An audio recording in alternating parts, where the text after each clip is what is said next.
और एक रक्षक उनके साथ है। अरे जाको सदा सहायक केशव, ताके जी को कौन अंदेशव। या जिसने अपनी सौंप दी इन चरणन में डोर, तो कभी त्याग सकते नहीं, क्योंकि पकड़े नंद किशोर।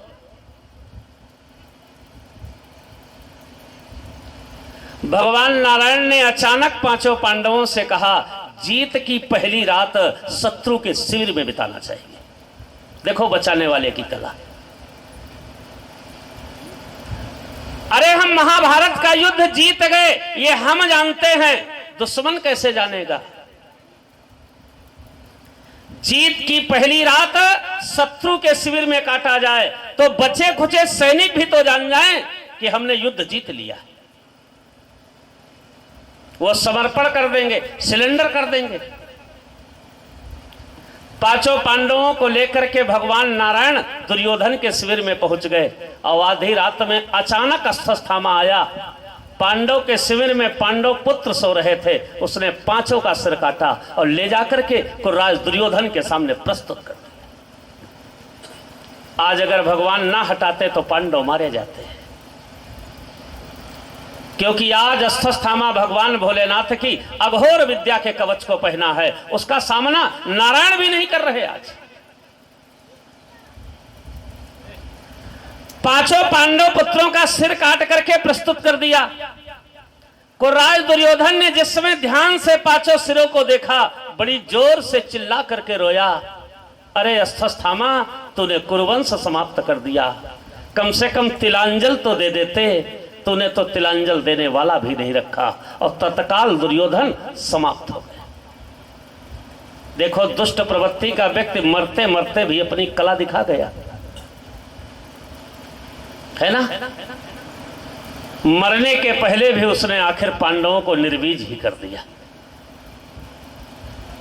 इसलिए कहते हैं दुष्ट का कभी विश्वास नहीं करना चाहिए। कुर्राज दुर्योधन रोते हुए कहता है, अश्वत्थामा ये पांडव नहीं हैं, ये हमें तिलांजलि देने वाले पांडव पुत्र हैं। कम से कम कुरुवंश की तिलांजल देने वाले तो थे, ये तूने क्या किया। और समाप्त। अश्वत्थामा को पता चल गया कि पांडव जीवित हैं, तो भागा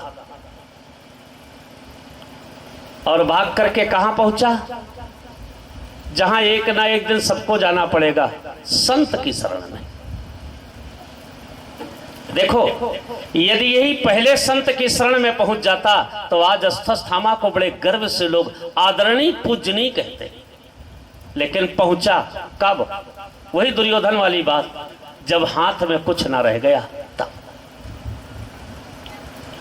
अश्वत्थामा वहां से भागा और भागा उत्तर प्रदेश के सीतापुर जिले की एक तहसील है मिश्रित तीर्थ, उसी से 9 किलोमीटर उत्तर की ओर एक स्थान है नैमिषारण्य। तीर्थराज प्रयाग को कहा जाता है तीर्थराज, और नैमिषारण्य को कहा जाता है तीर्थवर। तीर्थ वर नैमिष विख्याता, साधक सिद्धि पुराण शुभ दाता। इस दुनिया को 4 चीजें नैमिषारण्य ने दिया।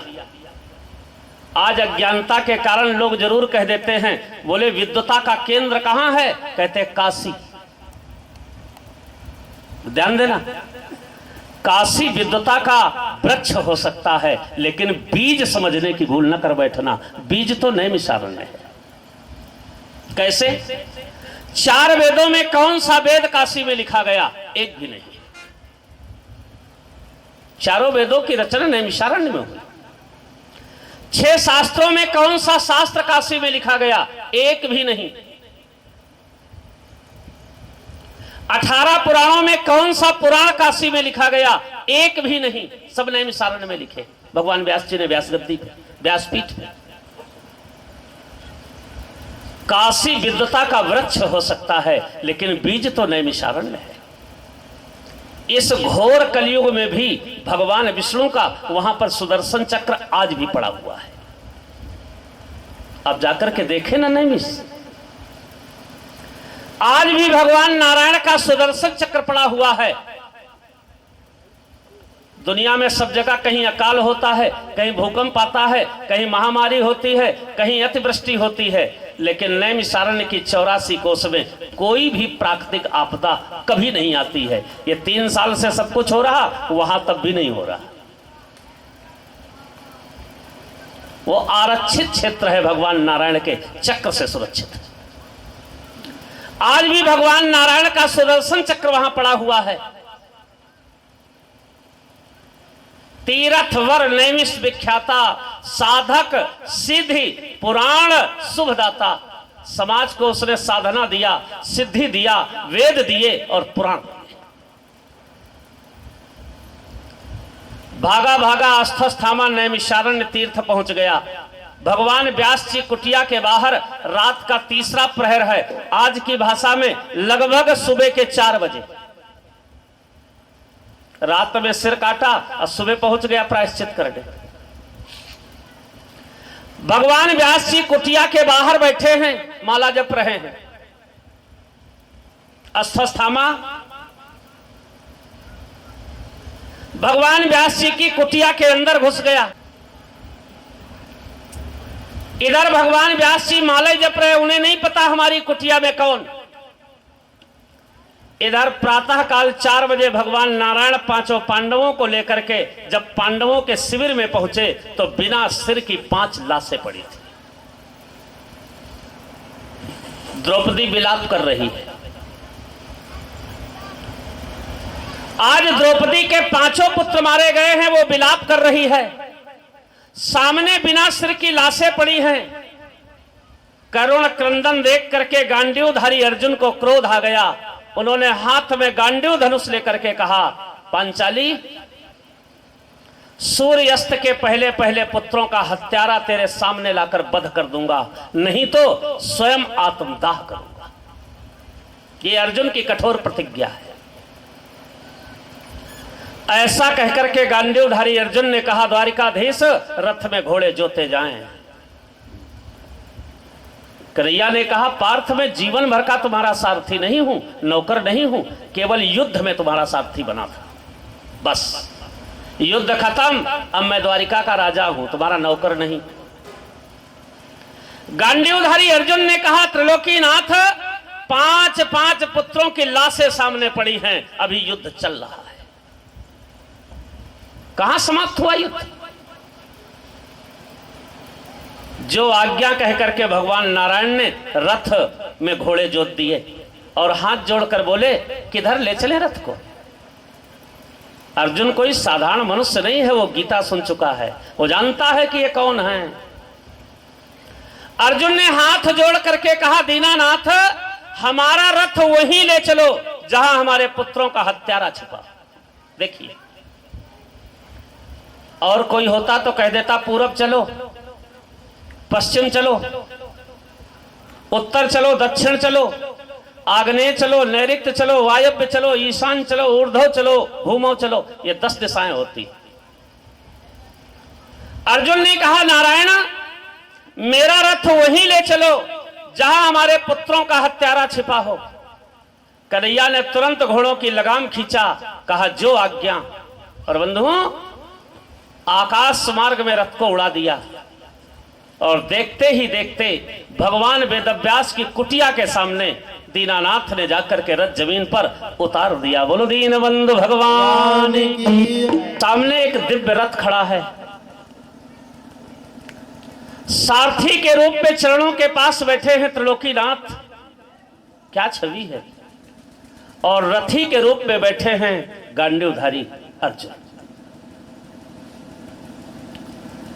भगवान नारायण अचानक रथ से उठ करके जमीन पर आ गए। जान दे, जो ही भगवान नारायण हाथ में चाबुक लिए हुए रथ से उतर करके जमीन पर आए, गांडीवधारी अर्जुन हाथ में गांडीव धनुष लेकर के रथ से नीचे जमीन पर उतरे। अचानक व्यास जी की दृष्टि पड़ी, हाथ से माला छूट गया। आसन से उठ करके खड़े हो गए और बोले,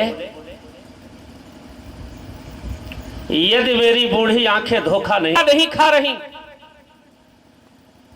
तो आप वही हैं विशालाक्षीपुरी में निवास करने वाले नर और नारायण। विशालाक्षी माने बद्रिका आश्रम। और इसी कथा में ध्यान से अगर सुने तो समझ में आएगा कि विशालाक्षीपुरी का नाम बद्रिका आश्रम या बद्रीनाथ भगवान को क्यों कहा गया। भगवान व्यास जी कह रहे, यदि मेरी बूढ़ी आंखें धोखा नहीं खा रही तो आप विशालाक्षीपुरी में निवास करने वाले नर नारायण हैं, और यदि आप नर नारायण हैं तो लंगोटी पहनने वालों इतने सुंदर सुंदर कपड़ा कहां से पा गए। समझिए। भगवान कृष्ण मुस्कुराए, बोले पार्थ सुन रहे हो। अर्जुन ने कहा प्रभु मेरी समझ में कुछ नहीं आ रहा। तब भगवान वेदव्यास ने कहा आप कौन हैं। भगवान नारायण ने मुस्कुराते हुए कहा जो तुम्हारी बूढ़ी आंखों ने देखा मैं वही हूं। बोले फिर ये सुंदर मुकुट, ये कीमती माले, ये नाना प्रकार के रत्नों से जड़े हुए कपड़े कहां पा गए। अर्जुन ने कहा भगवान ये क्या कह रहे हैं। भगवान नारायण कृष्ण ने कहा वेदव्यास आप क्या कहना चाहते हैं बताएं। आओ हम एक पुराने इतिहास की ओर चले। ये दोनों कौन है। हमारी विशालाक्षीपुरी में यानी उत्तराखंड के चमोली जिले में एक दैत्य हुआ नरुच। नरुच नाम का एक दैत्य हुआ। भगवान ब्रह्मा की बड़ी कठोर तपस्या किया। तपस्या से प्रसन्न होकर के भगवान ब्रह्मा ने कहा बरम ब्रूह मांगो क्या चाहिए। तो उसने कहा अमर होने का वरदान दे दो। जान देना आज के राक्षसों से पहले के राक्षस भी अच्छे होते थे। जानते हो कैसे। पहले के राक्षस पहले तपस्या करते थे, फिर वरदान पाते थे, फिर उपद्रव करते थे। अब आजकल के राक्षस घर में। तो नरुच नाम का जो पिशाच था भगवान ब्रह्मा की तपस्या किया। ब्रह्मा ने प्रसन्न होकर के कहा मांगो क्या चाहिए। बोले अमर होने का वरदान दे दो। ब्रह्मा ने कहा यह वरदान मैं दे ही नहीं सकता। ध्यान से सुनना कथा। ब्रह्मा जी किसी को अमर कर दें गारंटी नहीं है अमर रहेगा। विष्णु जी भी किसी को अमर कर दें गारंटी नहीं है अमर रहेगा। क्यों। ब्रह्मा का काम है उत्पन्न करना, नारायण का काम है पालन करना, भगवान भोलेनाथ का काम है संहार करना। अगर भोलेनाथ ना मारे तो ना अमर हो तो भी अमर, और ये मारना चाहे तो एक नहीं मैं आपको 20 अमर गिना सकता हूं जो अमरता का वरदान लेने के बाद मर गए। एक तारकासुर नाम का दैत्य हुआ था। रामचरितमानस को पढ़ लेना ध्यान से। ब्रह्मा ने उसे 3 वरदान दे दिए अजर अमर अजय। तुझे कोई जीत नहीं सकता, तुझे कोई मार नहीं सकता, तू कभी बुढ़ा नहीं होगा। और लड़ गया किससे। भोलेनाथ से। तो भोलेनाथ ने अपने 6 साल के लड़के को त्रिशूल देकर कहा था जा मार के आ। तो जानते हो क्या हुआ था।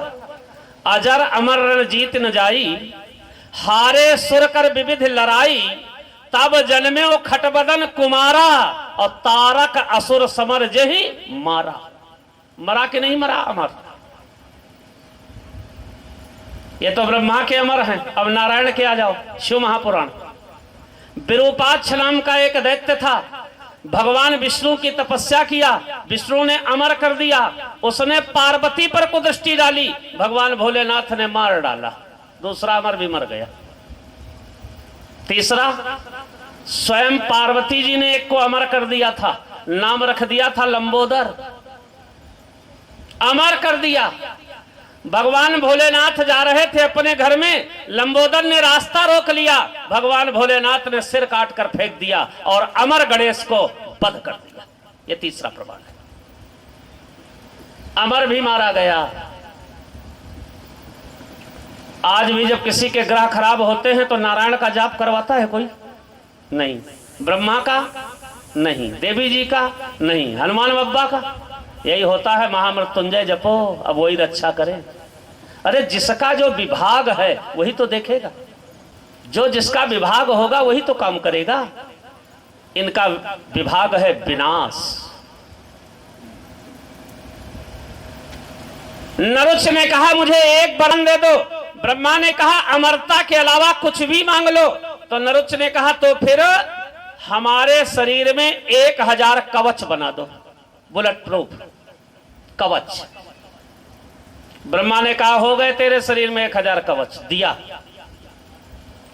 नरुच ने कहा पहले मेरी बात तो सुन लो, जब कोई 1000 वर्ष तपस्या करे फिर मुझसे 1000 साल लड़े तब मेरा एक कवच टूटे, और मैं तभी मरूं जब मेरे 1000 कवच टूट जाएं। तो ना इतने दिन कोई जिएगा, ना इतने दिन कोई तपस्या करेगा, और ना मैं मरूंगा। तो ब्रह्मा मैं अमर ही हो गया ना। ब्रह्मा ने कहा तुम अमर नहीं हो। ब्रह्मा ने कहा यह विषय मेरा नहीं है, मेरा विषय था वरदान देना। जिसको मारना है वो स्वयं उपाय खोज लेगा, हमें क्या दिक्कत है। अब नरुच ने अत्याचार प्रारंभ किया और यहीं से नरुच का नाम भी बदल गया। उसका नाम पड़ा सहस्र कवच। 1000 कवच धारण करने के कारण उसका नाम हो गया सहस्र कवच। अब तो उसने विशालाक्षीपुरी में इतना उपद्रव किया, कोई माला नहीं जप सकता, कोई तिलक नहीं लगा सकता, कोई शंख नहीं बजा सकता, कोई वेद पाठ नहीं कर सकता। जो करेगा वो मार डालता था। अतिशय देख धर्म कै ग्लानि, परम सभीत धरा अकुलानी। बंदो ये जो पृथ्वी है ना, ये कभी जनसंख्या के बोझ से नहीं कांपती है। जब जब धर्म पर संकट पड़ता है वो कंपायमान होती है। सहस्र कवच के अत्याचारों से भयभीत हो गई ये पृथ्वी, नारायण के पास गई। नारायण ने कहा वसुंधरे निश्चिंत रहो, मैं आ रहा। और बंधुओं विशालाक्षीपुरी में ही एक ब्राह्मण के यहां जुड़वा पुत्र के रूप में 2 बालक हुए। माता पिता ने उनका नाम रखा नर नारायण। बोलो नर नारायण भगवान की जय। प्रभु आप बसे पर्वत ऊपर, हमको भी बसा लो चरणों में। प्रभु आप बसे, हमको भी बसा लो चरणों में। प्रभु आप बसे पर्वत ऊपर, हमको भी बसा। नित्य पूजा तेरी करता हूँ, नित्य पूजा तेरी करता हूँ। सुबह शाम यही मैं कहता हूँ, सुबह शाम यही मैं कहता हूँ। प्रभु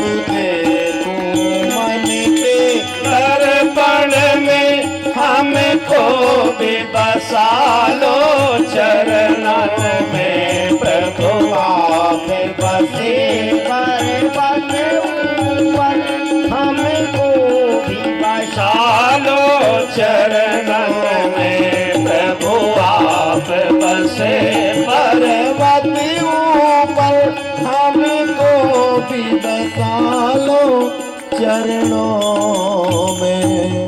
जुड़वा पुत्र के रूप है। बड़े बेटे का नाम है नारायण, छोटे बेटे का नाम है नर। ब्राह्मण बालक होने के कारण माता पिता ने बालक का उपनयन संस्कार कराया। नर नारायण ने यज्ञोपवीत धारण किया और बंधुओं 5 वर्ष की उम्र में छोटी छोटी बांस की धनुहियां बनाया, छोटे छोटे अपने हाथों से तीर बनाया और माता पिता के चरणों में प्रणाम करके विशालाक्षीपुरी की ओर चल दिया। मैप से समझ लें आप, विशालाक्षीपुरी यानी बद्रीनाथ। गले में तुलसी की माला डाले हुए पहुंच गए, और जहां सहस्त्र अर्जुन ने यह कह रखा है कोई माला नहीं जप सकता, मैं माला जप रहा हूं, तुम धनुष बाण लेकर के मेरे चारों तरफ घूमो। 1 घंटे ही माला जप पाए थे कि अचानक सहस्त्र कवच आ गया। और बंधुओं, प्रातः काल युद्ध शुरू हुआ और सूर्य अस्त होते होते सहस्त्र कवच का एक कवच टूट गया। क्या ब्रह्मा से उसने वरदान मांगा था? जब कोई 1000 वर्ष तपस्या करे, 1000 वर्ष मुझसे युद्ध करे, तब मेरा एक कवच टूटे। और बंधुओं, 12 घंटे में टूट गया।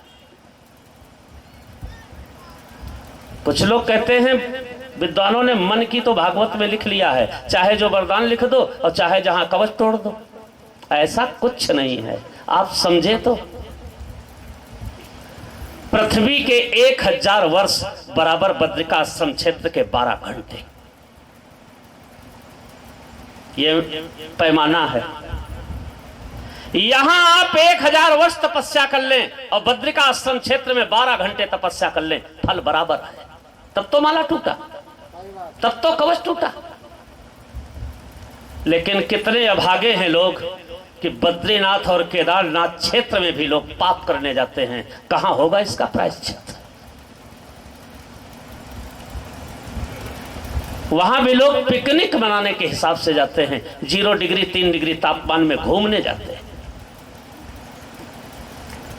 अगर वहां 1 घंटे के लिए भी पाप हो गया तो पूरी जिंदगी छोटी पड़ जाएगी, इतना ज्यादा पाप हो चुका है। पैमाना यही रहेगा। पृथ्वी के 1000 वर्ष बराबर बद्रिकाश्रम के 12 घंटे। कवच टूट गया। शाम हो गई, सहस्र कवच ने इधर उधर देखा, मेरा एक कवच टूट गया। थोड़ा घबराया, फिर हिम्मत करके सामने आया। अचानक नारायण ने कहा, नर अब आप युद्ध करें, मैं माला जपूंगा। अभी नर माला जप रहे थे ना। शाम को नारायण माला लेकर के बैठ गए और रात भर नर ने युद्ध किया और सूर्य उदय होते होते दूसरा कवच तोड़ दिया। एक एक करके 999 कवच टूट गए। अब तो सहस्र कवच भागा भागा अपने पिता भगवान सूर्य के पास पहुंचा और कहने लगा, पिताजी, ब्रह्मा ने मेरे साथ कपट किया। मुझे वरदान दिया था 1000 वर्ष की तपस्या में कवच टूटे, 12 घंटे में टूट रहा है। तब भगवान सूर्य ने यह बात बताई थी सूर्य सिद्धांत में कि पृथ्वी के 1000 वर्ष बराबर बद्रिकाश्रम के 12 घंटे। पृथ्वी के 1000 वर्ष, पृथ्वी के 1000 वर्ष बराबर बद्रिकाश्रम के 12 घंटे।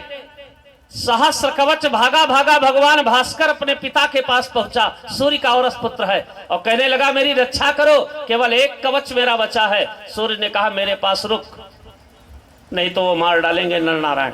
वो वहीं रुक गए। ध्यान देना, ये कथा भगवान वेदव्यास जी सुना रहे हैं गांडीवधारी अर्जुन और भगवान नारायण को, कि मैंने उन नर नारायण को अपनी आंखों से देखा है और वही मुझे दिख रहे हो तुम दोनों। जब प्रातः काल सहस्र कवच लड़ने के लिए नहीं आया, भगवान नारायण ने ऐसे पीछे देखा ऊपर, तो एक बेरी का पेड़ खड़ा था पीछे। नहीं, बद्रिकाश्रम क्षेत्र में रात में कोई जीवित नहीं रह सकता, खुले में गल जाएगा, बर्फ गिरती है। भगवान नारायण ने बेरी के वृक्ष को देख करके कहा, आप कौन हैं? अपने असली रूप में प्रकट होइए। रात में हमारे ऊपर बेरी बनकर के हमारी रक्षा करने वाली या वाले आप कौन हैं? जहां भगवान नारायण ने कहा असली रूप में आइए, तो लक्ष्मी जी हाथ जोड़े खड़ी थी। बोले आप? बोले अब आप हमारे पतिदेव हैं, अपने सुहाग की रक्षा करना मेरा धर्म है। भगवान नारायण ने मुस्कुराते हुए कहा, लक्ष्मी, आज से यहां पर मुझे कोई नारायण के नाम से नहीं जानेगा। तुमने बेरी का वृक्ष बनकर के मेरी रक्षा किया है, इसलिए आज से इस क्षेत्र का नाम होगा बदरी वन। बदरी माने बेरी। लोग इसे बद्री बन या बद्रिका आश्रम के नाम से जानेंगे, और मुझे भी लोग यहाँ नारायण नहीं कहेंगे, विष्णु नहीं कहेंगे, बेरी का स्वामी बद्रीनाथ के नाम से जानेंगे। बोलो बद्रीनाथ भगवान की। यहीं से इस स्थान का नाम पड़ता है बद्रिका आश्रम या बद्रिका वन या बद्रीनाथ। बेरी के पति, बेरी के स्वामी बद्रीनाथ। इतनी कथा कहने के बाद भगवान व्यास जी ने भगवान नारायण की ओर देखा, कन्हैया जी की ओर। आइए कथा को वहीं जहां सुन रहे सुने कि प्रभु यहां तक तो हमें पता है, इसके बाद आप लोग ये कब से डेकोरेशन कर लिए? क्योंकि हैं आप वही। व्यास जी कह रहे हैं, अरे लंगोटी लगाने वाले नर नारायण ये सुंदर सुंदर कपड़े कहां से ले आए? तब भगवान नारायण ने कहा, इसके आगे की कथा मैं पूरी किए दे रहा हूं। वो सहस्र कवच के मैंने 999 कवच तोड़े थे। वो एक कवच पहने पहने सूर्य के पास गया और सूर्य ने उसे सूर्य पुत्र कर्ण बना करके धरती पर भेज दिया। जरा समझिए कथा, कर्ण कौन है? वही एक कवच कुंडल पहने हुए कर्ण का जन्म होता है, वही सहस्र कवच ही कर्ण है। भगवान नारायण कृष्ण कहते हैं, जब सहस्र कवच कर्ण बन गया तब उसे मारने के लिए हम कृष्ण और ये अर्जुन बन करके आ गए। ये रख दो, पीछे से जाकर उधर बैठ जाइए, ध्यान दें, नहीं आप भटक जाएंगे कथा से। भगवान नारायण कृष्ण कहते हैं, भगवान वेदव्यास वो 1000 कवच धारण करने वाला सहस्र कवच कर्ण बनकर के धरती पर आ गया, तो उसे मारने के लिए हम कृष्ण और अर्जुन बनकर धरती पर आ गए हैं हम वही, केवल उसको मारने के लिए हमने ये भेष धारण किया और उसका वध करके ही आ रहे हैं। बोलो सच्चिदानंद भगवान की जय। कृपा करो हम पे श्याम सुंदर, हे भाग्यवत सल कहाने वाले। कृपा करो हम पे श्याम, हे भाग्यवत कृपा करो हम पे श्याम सुंदर, हे भाग्यवत सल कहाने वाले।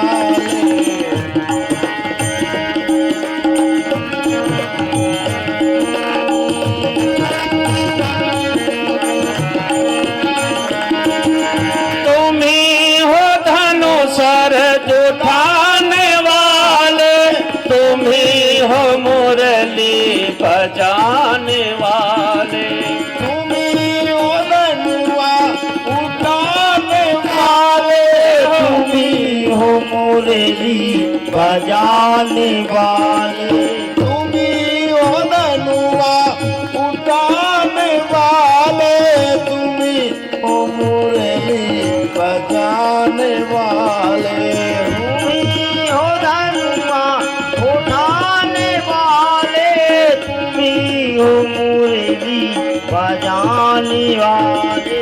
कृपा करो हम पे श्याम सुंदर, हे भक्तवत सल कहाने वाले। कृपा करो हम पे श्याम सुंदर, हे भक्तवत सल कहाने वाले। सच्चिदानंद है हम विशालाक्षीपुरी में सदैव निवास करने वाले नर नारायण, और ये जो आगे खड़ा है आपसे बात कर रहा है, ये है नारायण अवतार भगवान कृष्ण, और ये जो पीछे गांडीव धनुष लिए खड़े हैं, ये है नरा अवतार अर्जुन।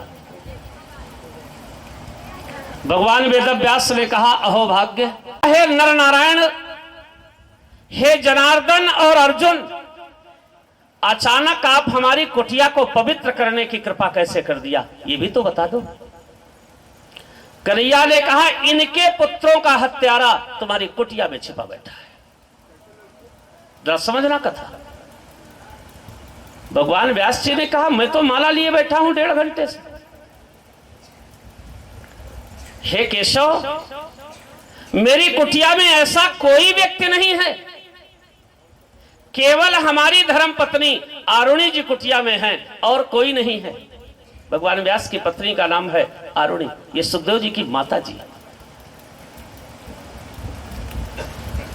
करिया ने कहा मैं कह रहा हूं ना, अब जाके देखिए। भगवान व्यास जी ने कहा मेरी कुटिया के अंदर कोई भी छिपा बैठा हो तत्काल बाहर आवे। अस्थस्थामा तखत के नीचे घुस गया। कथा सुनने भर से नहीं कुछ होता है, अब समझो भी थोड़ा। जब मनुष्य का चरित्र गिर जाता है तो कितना दुर्बल हो जाता है। तुझे कौन मार सकता है? लेकिन जब मनुष्य का आचरण गिर जाता है, चरित्र गिर जाता है, तो अमर को भी मौत का डर लगता है। यह समझो कथा। और नासवान अर्जुन ललकारते हुए कहता है अस्थस्थामा बाहर निकल, आज तुझे देख लूंगा। यह है चरित्रवान की ताकत। जब व्यक्ति के पास आचरण होता है ना, तो वो अमर अर्थात देवताओं को भी ललकार सकता है। और जब व्यक्ति का चरित्र गिर जाता है तो देवता होते हुए भी नासवान अर्जुन के डर लगने लगता है। नहीं निकला। भगवान व्यास जी तत्काल उठ करके कुटिया के अंदर गए और कहने लगे जो भी मेरी कुटिया में हो बाहर निकले, नहीं मैं भस्म कर दूंगा। अब देखो, एक तरफ कुआं एक तरफ खाई। निकल रहा हूं तो अर्जुन मार डालेगा और नहीं निकल रहा हूं तो बाबा भस्म कर देगा। तो अस्थस्थामा ने विचार किया एक बार भाग के देख लो, शायद बच जाऊं, बाबा तो राखा ही कर देगा। देखिए उपाय। तुरंत अस्थस्थामा कुटिया से निकल करके भागा। अर्जुन ने पीछा कर दिया और कहते हैं ठहर दुष्ट। क्या परिभाषा बदल दी अस्थस्थामा तुमने ब्राह्मणों की। जिन ब्राह्मणों के सामने कोई क्षत्रिय मस्तक उठा करके नहीं देख पाया, एक चरित्रहीन ब्राह्मण के कारण एक क्षत्रिय कह रहा है ठहर दुष्ट, मैं तेरा वध करूंगा। जिन द्रोणाचार्य के जीवन भर पैर धो करके पिए गए, आज उनकी संतान कुमार्ग में कदम रख गई तो शिष्य को कहना पड़ रहा है अरे दुष्ट ठहर, मैं तेरा वध करूंगा। ये समझने की कथा है। कितना भी सम्मानित व्यक्ति हो, जब अपने पद से गिर जाता है, जब कुमार्ग में कदम रख देता है, तो उसकी ये दशा होती है। भागवत की हर कथा हर व्यक्ति की जिंदगी, केवल कथा बन नहीं है, समझो। अरे इससे बड़ा सम्मानित पद कौन होगा कि पांचों पांडव साष्टांग अस्थस्थामा के चरणों में लौटते थे। और आज जब आचरण गिर गया अस्थस्थामा का, तो आज द्रोणाचार्य का शिष्य कह रहा है ठहर दुष्ट, मैं तेरा वध करूंगा। वो देख रहा है कि अस्थस्थामा है, लेकिन गुरुदेव नहीं कहा, गुरुपुत्र नहीं कहा, दुष्ट कहा। तो बंधुओं, भक्त और दुष्ट कोई मनुष्य नहीं होता, मनुष्य के आचरण से पहचान होती है ये भक्त है कि दुष्ट है। जीवन भर गुरु जी कहलाने वाले अस्थस्थामा को आज दुष्ट कहा गया। अश्वत्थामा ने पलट करके देखा कि अर्जुन मुझे पकड़ लेगा। दौड़ते दौड़ते उसने एक तिनका उठाया धरती से और तिनका उठाकर हाथ में रखा और ब्रह्म विद्या का उच्चारण करते हुए फूंक दिया उस तिनके को। बोले जाओ ब्रह्मास्त्र अर्जुन का वध करो। जो ही अश्वत्थामा ने ब्रह्मास्त्र चला दिया, बड़ी कथाएं आपने सुनी होगी, ब्रह्मास्त्र, नारायणास्त्र, अघोरास्त्र। कभी मौका न मिला होगा ये अस्त्र हैं क्या असल में, ये कौन सी मिसाइलें हैं मैं बताऊं आपको। अघोरास्त्र माने भगवान भोलेनाथ का त्रिशूल, नारायण अस्त्र माने भगवान नारायण का सुदर्शन चक्र, और ब्रह्मास्त्र माने एक चरित्रवान ब्राह्मण के कंधे पर पड़ा हुआ यज्ञोपवीत, जिसे तुम तागा समझ करके टांग चुके हो। एक तो बरुआ होता ही नहीं, और हो गया तो दूसरे दिन से खूंटी पे टंग जाता है। ये उस तागे की कीमत है जिसका सामना त्रिदेव नहीं कर सकते। आप रामायण में देखें, हनुमान जी को रोकने के लिए मेघनाद ने अघोरास्त्र चलाया, वरुणास्त्र चलाया, नारायणास्त्र चलाया, हनुमान जी नहीं रुके। और जिस समय उसने उतारा अपना यज्ञोपवीत, क्योंकि चरित्रवान ब्राह्मण था, एक पत्नी व्रता था मेघनाद, कभी किसी नारी पर उसने दृष्टि नहीं डाली राक्षस होते हुए। जिस समय मेघनाद ने अपना उतार करके जनेऊ फेंका है तो अष्ट सिद्ध नवनिधि के दाता हनुमान जी को भी बंधना पड़ा था। यह है चरित्र की कीमत। ब्रह्म अस्त्र ते साधा तो कपिमन कीन विचार, और जो न ब्रह्म सर्वानहु तो महिमा मिटाए अपार। यह है चरित्रवान ब्राह्मणों के कंधे पर पड़ा हुआ यज्ञोपवीत। और जो लोग प्रैक्टिकल करना चाहें, अरे चरित्र की क्या कीमत होती है, अनसुईया से पूछ के देखो। ब्रह्मा विष्णु महेश को 6-6 माह का बालक बनाकर पालने में झुलाया जा सकता है। चरित्र की क्या कीमत होती है, महामुनि अक्रूर से पूछो, वृंदावन की गोपिकाओं से पूछो, भक्त श्रोमण प्रहलाद से पूछो, चरित्र की कीमत क्या होती है। वेद के सारे नियम धरे के धरे रह जाते हैं। आओ अब कथा की ओर ही चले, नहीं तो वेदों में उलझ जाएंगे।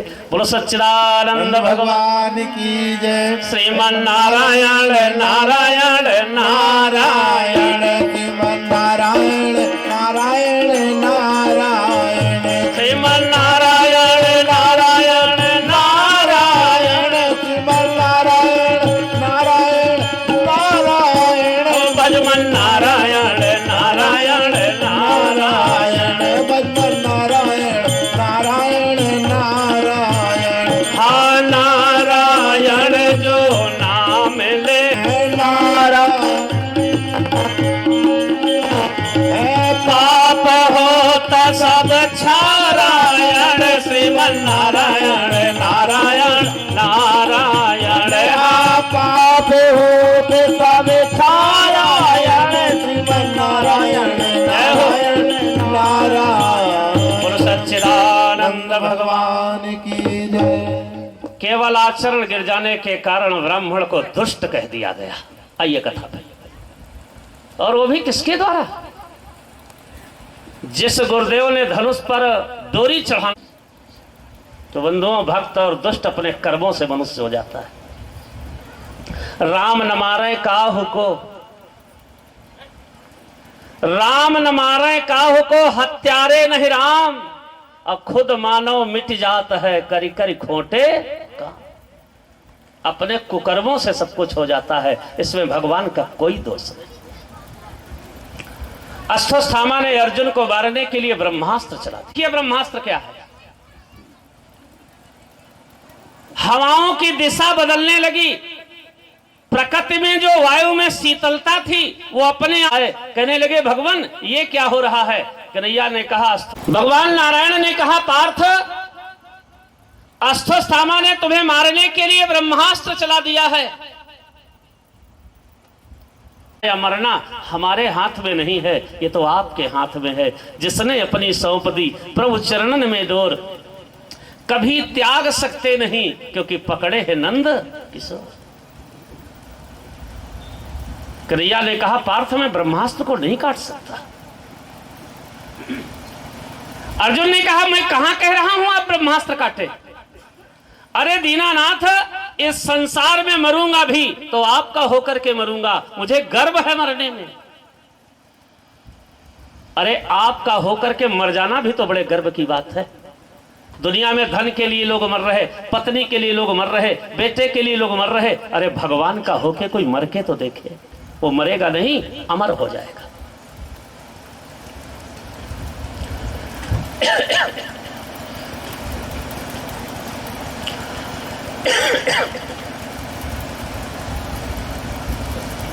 जो ही भगवान नारायण ने इतना कहा, पार्थ उपाय कर। अर्जुन ने कहा, मेरे हाथ में कुछ भी नहीं है। भगवान नारायण ने कहा, तो पार्थ मेरा आदेश सुन, ब्रह्मास्त्र का संधान कर।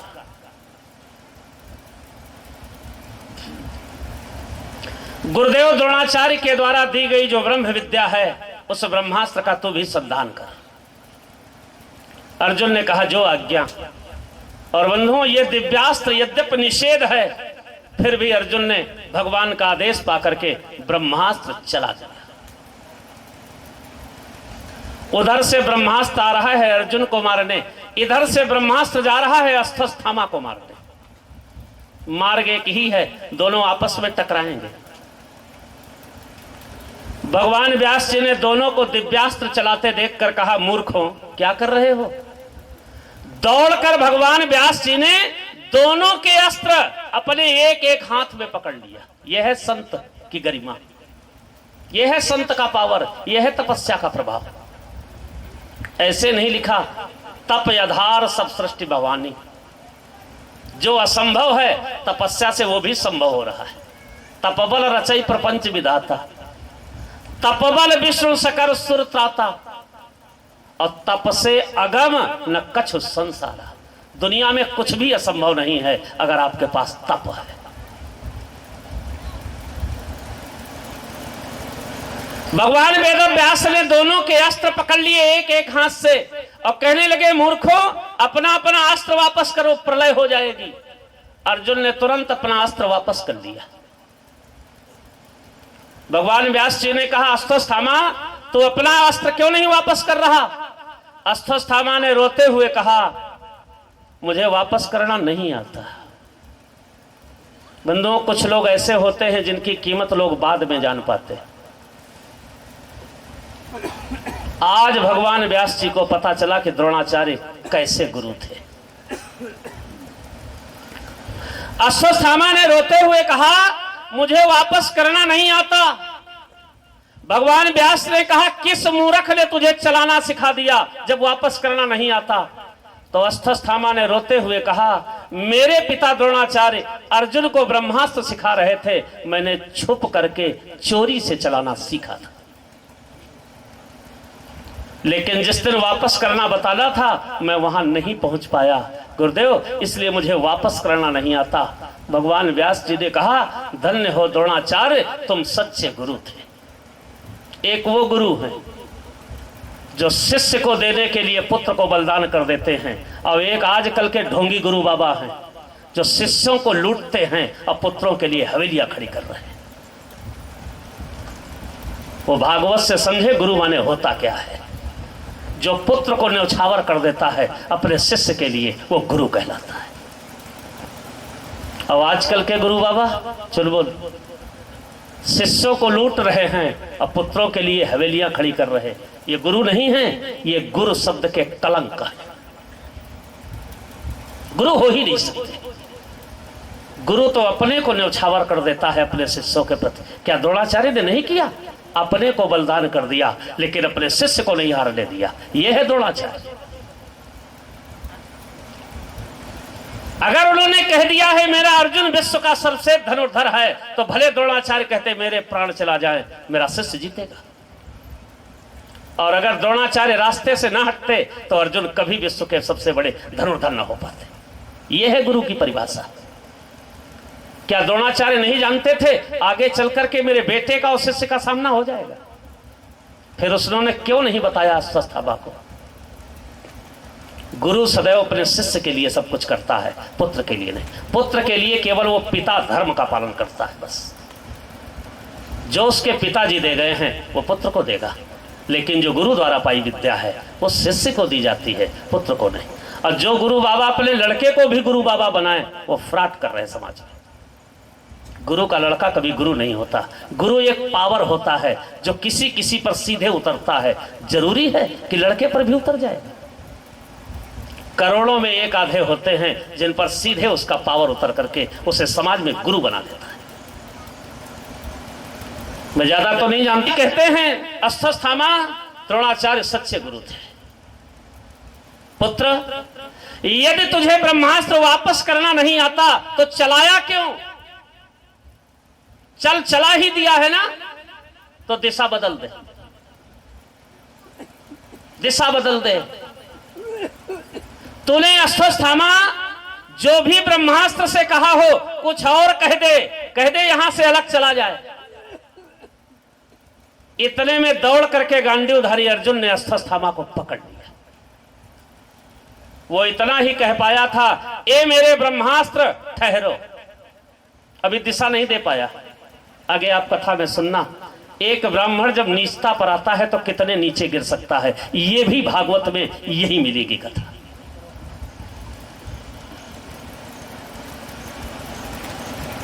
ऊंचाई भी भागवत में आई है ब्राह्मण की कि चरणों से गंगा पैदा होती है, और जब चरित्र से गिरता है तो नीचाई भी देखिए भागवत में कितने नीचे जाती है। अश्वत्थामा कहता है मेरे ब्रह्मास्त्र तुम अर्जुन का वध ना करना, लेकिन अभी दिशा नहीं दे पाया कहां जाना। इतने में अर्जुन ने झटपट कर पकड़ लिया, बंदी बनाया अश्वत्थामा के, हाथ पैर बांध दिए पशुओं की तरह, और रथ के पिछले भाग में डाला। जैसे राजा लोगन की जीप में नहीं पीछे शिकार क्यों बंधी रहती, देखा ना, हमने तो आप ही के क्षेत्र में आके देखा। ऐसे रथ के पिछले भाग में हाथ पैर बांध करके अश्वत्थामा को जानवर की तरह डाल लिया, और वायु मार्ग से होते हुए प्रातः काल 8 बजे हस्तिनापुर फिर पहुंच गए अर्जुन अश्वत्थामा को लेकर। पांचों बिना सिर की लाशें पड़ी हैं, पांडव विलाप कर रहे हैं, द्रौपदी रो रही है, सुभद्रा रो रही हैं, कुंती रो रही है। अर्जुन ने इतने में जाकर के रथ खड़ा किया और बंधा बंधाया अश्वत्थामा उठाया उन्होंने रथ से और जमीन पर ऐसे फेंक दिया जैसे कोई पशु। लेकिन धन्य है पांडवों, अगर पांडवों का रथ भगवान हाँकता था तो पांडवों में कोई तो क्वालिटी होगी। जरा देखिए कथा।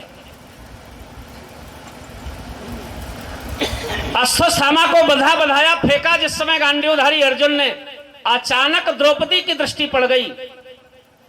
5 पुत्रों की लाशों का मोह खत्म हो गया। देखिए चरित्र। दौड़कर अश्वत्थामा के पास पहुंची और मस्तक रख करके गुरुदेव के पुत्र को प्रणाम किया और बोले अर्जुन किसे बांध कर लाए हो, ये अपने गुरुदेव का बेटा है। ऐसी स्थिति में भी द्रौपदी को याद है कि गुरु क्या होता है। अरे पार्थ किसे बांध कर लाए हो, ये अपने गुरुदेव के पुत्र हैं, वही गुरुदेव जिन्होंने तुम्हें धनुष पर डोरी चढ़ाना सिखाया है, ये उन्हीं के पुत्र अश्वत्थामा हैं। और ऐसा कहकर के द्रौपदी ने अपने हाथों से बंधन खोल दिया। इतने में धर्मराज युधिष्ठिर आ गए और आकर के अपना मस्तक अश्वत्थामा के चरणों में रख दिया और रोते हुए बोले गुरुदेव ऐसी कौन सी गलती हो गई थी बालकों से जो आप एक बार हमें मौका तक नहीं दे पाए। देखिए 2 प्रकार से व्यक्ति मारा जाता है, आप लोग भी समझ लें। गोली से भी आदमी मारा जा सकता है और बोली से भी, है ना। बाण से भी आदमी मारा जा सकता है और बाणी से भी। जैसे आपके बाण लग जाए, भाला लग जाए, हंसिया लग जाए, गोली लग जाए, अगर समय पे इलाज मिल जाए ना तो घाव ठीक हो जाएगा। मेरी बात समझना, दर्द ठीक हो जाएगा। अरे ऐसी ऐसी दवाइयां हैं कि निशान तक ठीक हो जाएगा। लेकिन अगर गलत बाणी कोई तुम्हें बोल देना तो बंधुओं जब तक जिंदा रहोगे वो घाव उतने रहेगा। इसलिए मैं कहा करता हूं कभी किसी को ऐसी बात ना बोल दो जो बाण से भी ज्यादा घाव कर जाए, बाणी। और एक महत्वपूर्ण बात, गोली का दर्द समाप्त होने के बाद घाव की याद भूल जाती है, लेकिन बाणी का मारा हुआ बाण जब याद आएगा तो उतनी ही पीड़ा देगा जितना पहली बार तीरा था। धर्मराज युधिष्ठिर ने यहां अश्वत्थामा को एक हिसाब से मार ही डाला मानो। क्या कहा, ए गुरुदेव के पुत्र, हमारे बालकों से ऐसी कौन सा अपराध हो गया था जो आपने एक बार शिकायत तक नहीं किया, आपने स्वयं अस्त्र उठा लिया। अब तो बता दो हमारे बेटों का अपराध क्या था। अब तो बता दो अश्वत्थामा हमारे बेटों का अपराध क्या था।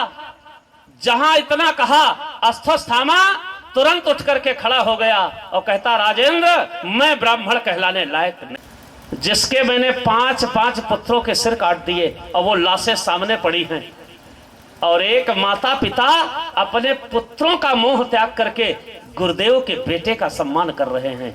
अरे धन्य हो पांडव, मैं नहीं जानता था तुम इतने महान हो। इतने में भीमसेन आ गए गदा लेकर के, बोले दादा पीछे हटो, मैं अश्वत्थामा का वध करूंगा। गांडीवधारी अर्जुन कहते हैं भीमसेन आप न मार देना, मेरी प्रतिज्ञा है मैं मारूंगा। द्रौपदी अश्वत्थामा के आगे आकर के खड़ी हो गई धर्मराज युधिष्ठिर द्रौपदी के आगे खड़े हो गए और कहने लगे, भीम और अर्जुन, हमारे जीवित आप हमारे गुरुदेव के पुत्र को छू नहीं सकते हो। लो, अब हुई असली महाभारत घर में। भीम और अर्जुन की प्रतिज्ञा है, हम अश्वत्थामा का वध करेंगे। धर्मराज युधिष्ठिर और द्रौपदी का कहना है, अश्वत्थामा को आप छू नहीं सकते। अब अर्जुन भगवान नारायण के पास पहुंचे और कहने लगे, केशव, ये क्या हो रहा है? कन्हैया ने कहा, समझो। इतने में युधिष्ठिर जी भी पहुंच गए और कहने लगे, द्वारिकाधीश, आप बताइए हमें क्या करना चाहिए। नारायण मुस्कुरा रहे हैं, युधिष्ठिर जी परेशान हैं, अर्जुन परेशान हैं, भीमसेन परेशान हैं, द्रौपदी परेशान है, तो नकुल सहदेव भी परेशान है, अब क्या होगा? लेकिन भगवान मुस्कुरा रहे। ये टेढ़ी टांग वाले पूरे जीवन टेढ़े ही रहे। दुनिया रो रही है, हंस रहे हैं, टेढ़े हैं ना। इतने में धर्मराज युधिष्ठिर ने कहा, द्वारिकाधीश, हमें क्या करना चाहिए? तो भगवान नारायण ने मुस्कुराते हुए कहा, ब्रह्म बंधुर न हंतव्यम। ध्यान से समझना कथा कन्हैया जी का। ब्रह्म बंधुर न हंतव्यम, ब्राह्मण कैसा भी हो उसकी हत्या नहीं करनी चाहिए। रिजल्ट दे दिया। अर्जुन ने कहा, क्या कहा द्वारिकाधीश? बोले, आतताई बधम कुर्यात, अत्याचारी को जीवित नहीं छोड़ना चाहिए, कोई भी हो।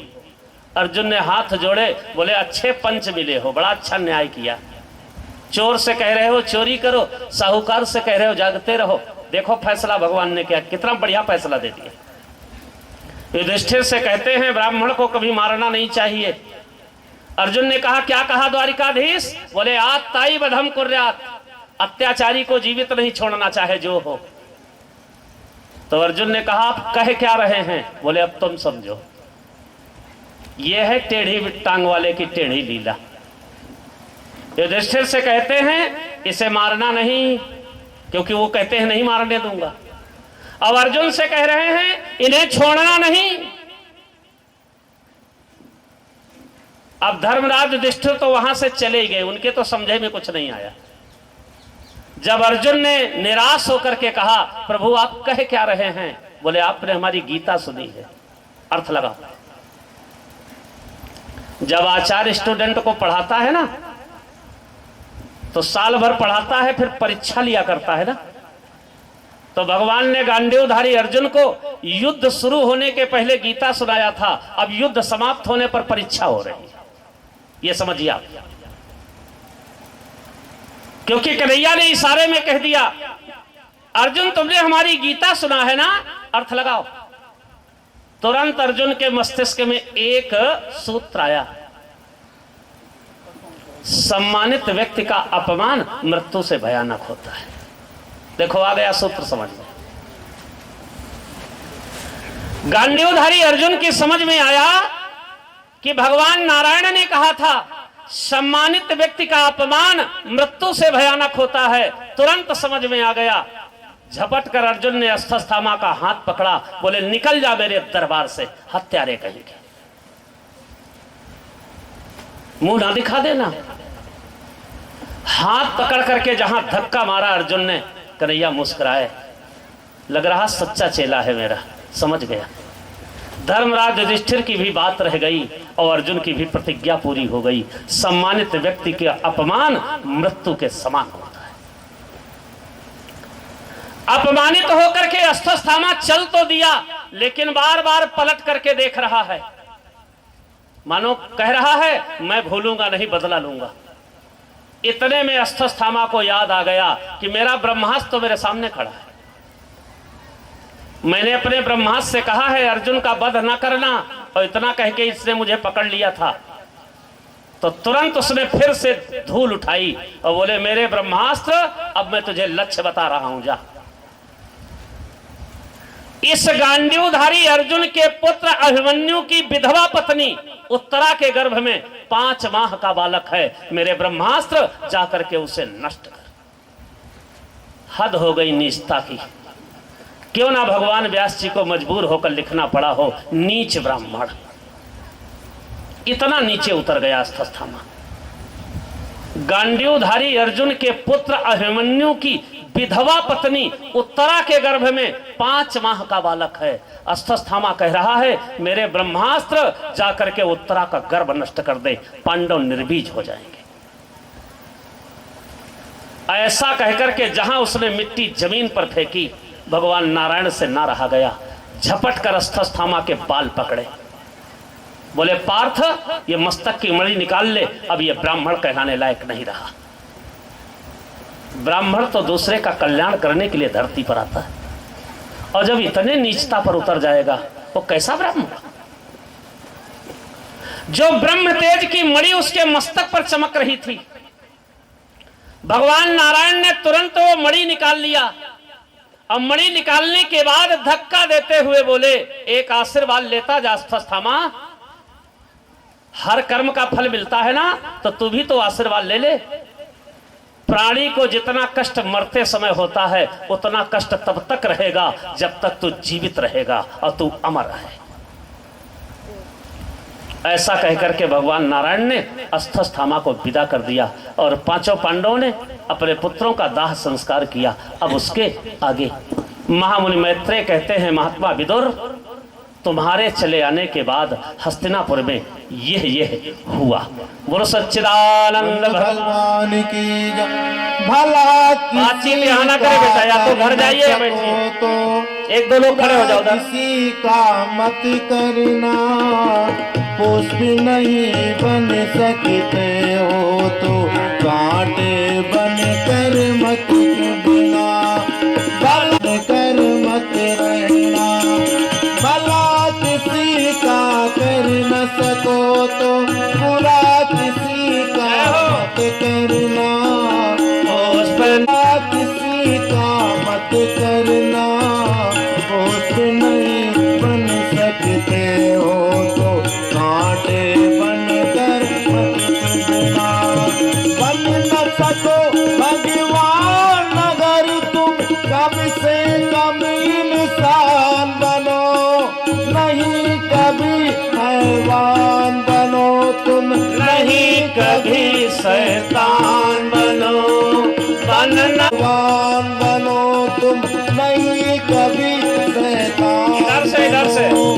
कर न किसी का बसा सको तो झोपड़ियां न जला देना, पुष्प नहीं बन सकते हो तो कांटे बन कर मत चुभना। भला किसी का कर न सको तो बुरा किसी का मत करना, पुष्प नहीं बन सकते हो तो कांटे बन कर मत चुभना। भला किसी का कर न सको तो बुरा किसी का मत करना, पुष्प नहीं बन सकते हो तो कांटे बन कर जाइए।